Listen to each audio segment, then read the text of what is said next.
Assalamualaikum, halo semua. Terima kasih sudah klik channel Bongkar Kasus. Semoga kita dan keluarga selalu sehat ya. Kalau kamu suka cerita kisah nyata, kriminal, atau kasus viral lainnya, jangan lupa untuk subscribe. Dan kamu yang udah subscribe, terima kasih. Semoga rezekinya selalu lancar. Amin. Kasus kita kali ini dari Indonesia, tepatnya Kebayoran Baru, Jakarta Selatan, yang bikin heboh se-Indonesia 59 tahun yang lalu. Tonton sampai habis ya.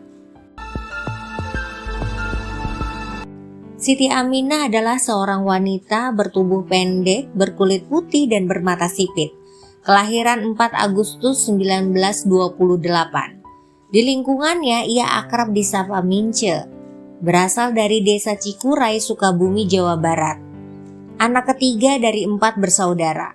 Keluarganya tergolong cukup mampu pada masanya.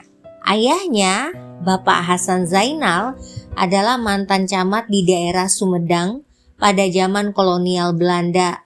Sepanjang hidupnya, Aminah menikah hingga 5 kali. Ahmad adalah suami kelima pada saat kejadian.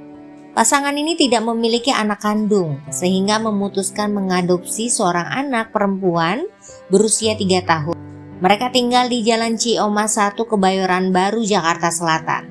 Selain menjadi makelar tanah dan perhiasan, Aminah sehari-hari juga berjualan gado-gado dan camilan depan rumahnya. Hari itu Selasa tanggal 1 Oktober 1966. Aminah kedatangan Hafsah, tetangga sekaligus rekan bisnisnya dalam jual beli perhiasan. Hafsah diketahui istri seorang wartawan.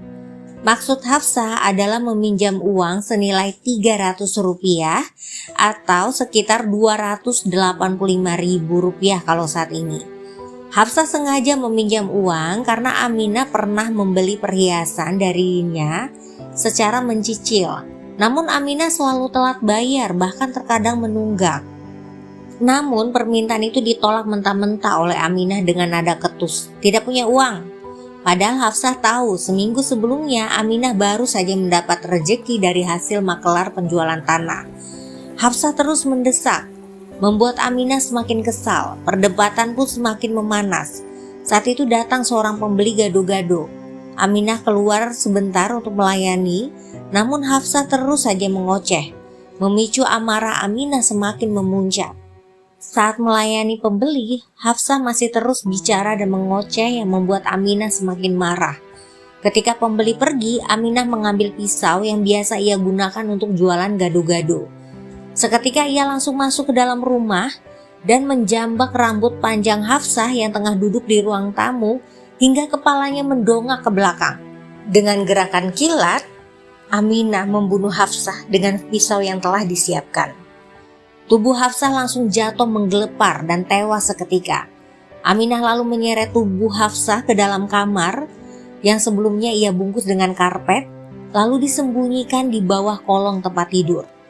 Hilangnya Hafsah terdengar oleh Aminah. Keluarga Hafsah pun sempat bertanya padanya, namun Aminah mengatakan tidak tahu.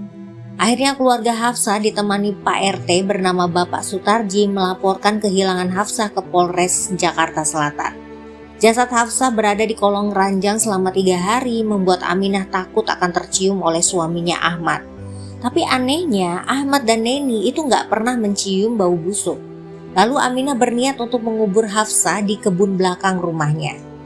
Aminah lantas mendekati Mursidi, anak pemilik kontrakan yang kerjanya serabutan gak jelas.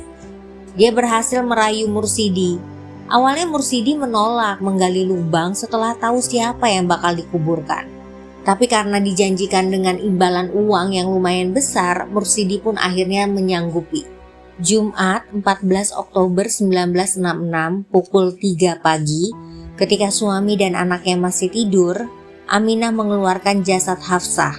Di belakang rumah, Mursidi sudah menunggunya untuk menggali lubang. Tapi ternyata ada beberapa tetangga yang sudah bangun. Takut ketahuan, akhirnya mereka mencari cara lain. Aminah dan Mursidi sepakat untuk membuang jasad Hafsah ke sungai. Supaya gampang dimasukkan ke dalam keranjang, Aminah terlebih dahulu memotong bagian kaki dan tangan Hafsah. Mursidi bertugas menyewa bemo milik tetangga mereka yang bernama Rojali. Rojali sempat bertanya tentang isi keranjang karena terlihat keduanya itu membawa keranjang yang begitu berat. "Ini daging," kata Aminah. "Mau saya bawa ke Sukabumi," jawab Aminah. Rojali tanpa curiga langsung membawa keduanya ke arah Manggarai. Sesampainya di kawasan Manggarai, Aminah dan Mursidi minta turun. Alasannya mereka akan naik mobil lain atau mobil angkut menuju Sukabumi. Ketika memastikan Rojali sudah pergi, Aminah dan Mursidi lalu menggotong keranjang itu, kemudian melemparkannya ke sungai. Setelahnya mereka bergegas pulang menuju rumah masing-masing. 3 jam kemudian keranjang itu ditemukan oleh warga. Hari itu warga gempar dengan penemuan mayat perempuan. Kabar penemuan mayat di sungai itu sampai ke telinga keluarga Hafsah. Karena Hafsah sendiri sudah 4 hari mereka cari tapi hasilnya nihil. Ketika di kantor polisi memberitahu ciri-ciri mayat yang ditemukan. Wanita itu berkulit kuning langsat, memakai baju putih model Shanghai. Dengan kondisi tubuh bagian kaki dan tangannya terpotong. Lalu perwakilan keluarga diantar oleh Bapak RT Pak Sutarji menuju ke kamar jenazah Rumah Sakit Cipto Mangunkusumo. Keluarga Hafsah histeris ketika melihat sosok jasad yang mereka yakini itu memang benar Hafsah. Polisi segera membentuk tim penyelidikan yang dipimpin oleh Brigadir Kudori. Dia bersama timnya mendatangi tetangga, teman, dan saksi lain yang terakhir kali bertemu dengan Hafsah. Polisi mengantongi satu nama yang dicurigai, yaitu Aminah. Hal itu berdasarkan keterangan dari beberapa tetangga yang melihat Hafsah ke rumah Aminah. Bahkan anak-anak yang suka bermain di depan warung Aminah memberikan keterangan pada polisi di hari hilangnya Hafsah, baju Aminah terlihat bernoda merah. Mereka sempat bertanya dan Aminah hanya menjawab, "Oh, ini tinta." Keterangan dari tetangga lain mengaku melihat Aminah bersama Mursidi tengah menggotong keranjang besar yang diangkut bemo di waktu subuh. Mendengar informasi itu, polisi mendatangi rumah kontrakan Aminah. Ternyata rumah itu kosong karena keluarganya sedang pergi ke acara undangan. Polisi akhirnya mendatangi rumah Bapak Munkin, pemilik kontrakan. Tujuan polisi untuk memeriksa kamar Mursidi. Di kamar Mursidi, polisi menemukan potongan plastik hitam. Ketika ditanya, Mursidi sempat berbohong. Tapi setelah didesak, akhirnya ia mengaku bahwa plastik itu bekas potongan plastik untuk membungkus jasad Hafsah. Mursidi dibawa ke kantor polisi untuk dimintai keterangan. Malam harinya, Ketua RT Bapak Sutarji, polisi dan Hansip secara diam-diam menunggu Aminah dan keluarganya pulang. Ketika Aminah pulang, mereka langsung menyergap.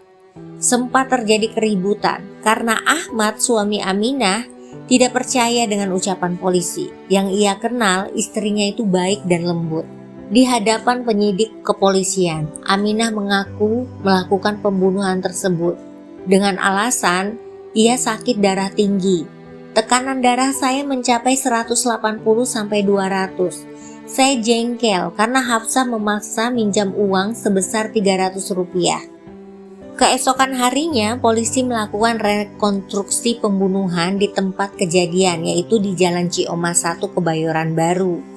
Ketika mempraktekkan adegan pembunuhan dan meletakkan jasad Hafsah di bawah kolong tempat tidur, seorang polisi bertanya, "Mau diapakan jasadnya?" Tanpa sadar alias keceplosan, Aminah jawab, "Rencananya mau seperti yang di rumah Cibitung." Polisi kaget dan minta penjelasan. Akhirnya Aminah cerita bahwa ia juga menghabisi tetangganya di Jalan Cibitung, Kebayoran Baru 7 tahun yang lalu. Tepatnya Sabtu 5 Desember 1959. Seorang wanita bernama Nyonya Mangku Siswoyo. Penyebabnya, Nyonya Siswoyo menolak menjual perhiasan seharga Rp5.000 atau sekitar 4,5 juta kepada Aminah secara mencicil. Sedangkan Aminah tidak punya uang sebanyak itu. Karena kesal dan marah, ia langsung mencekik leher wanita berusia 65 tahun itu sampai tewas. Lalu ia simpan di bawah tempat tidur selama 2 hari. Besoknya sekitar jam 5 subuh ia memotong jasad Nyonya Siswoyo menjadi kecil agar mudah dikuburkan. Di hadapan polisi, Aminah juga mengaku menghabisi sahabatnya Marni dan menguburkannya di daerah pantai selatan. Ia juga membunuh 3 anak tirinya dari suami sebelumnya. Mendengar penjelasan Aminah, polisi menghela nafas berat dan geleng kepala karena Aminah yang terlihat lembut ternyata pembunuh berdarah dingin. Polisi segera ke arah Jalan Cibitung Kebayoran Baru dan membongkar kuburan Nyonya Siswoyo yang sudah menjadi tulang dengan potongan kecil. Keesokan harinya, keterangan Aminah selalu berubah. Ia mengaku ia belajar ilmu hitam kepada gurunya yang bernama Mbah Ade yang tinggal di Pelabuhan Ratu. Mengatakan harus membunuh 25 orang dan 3 bayi lalu diminum darahnya jika mau kaya raya. Polisi lantas menangkap Mbah Ade, tetapi kemudian membebaskannya karena tidak terbukti. Menurut ahli jiwa Dr. Tomo Kusumo, Aminah mengidap hipertensi eksploitif, yaitu bila dalam keadaan terdesak bisa melakukan tindakan super nekat seperti membunuh dan memutilasi demi egonya. Selanjutnya Aminah diadili di tahun yang sama. Pengadilan Negeri Jakarta Selatan menjatuhkan hukuman 20 tahun penjara untuk Aminah yang saat itu berusia 38 tahun. Dia dicebloskan ke lembaga pemasyarakatan khusus wanita di Bukit Duri. Setelah 10 tahun di penjara, tepatnya tahun 1977, Aminah sempat diwawancara oleh majalah Tempo. Dia mengatakan menyesal telah membunuh. Bahkan dia bingung kenapa sampai melakukan hal sejahat itu. Dia bahkan mengaku selama di penjara tidak ada satupun keluarga yang menjenguk atau sengaja melupakannya. Ya mungkin itu hukuman dari Tuhan untuk Aminah ya. Dia akan menghabiskan masa tuanya sendirian.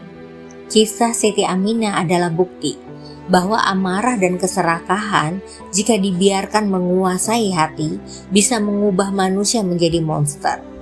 Menurut kamu apa yang paling bahaya? Amarah atau keserakahan? Tulis pendapatmu di kolom komentar ya. Terima kasih sudah menonton sampai akhir. Jangan lupa subscribe ya. Wassalamualaikum. See you.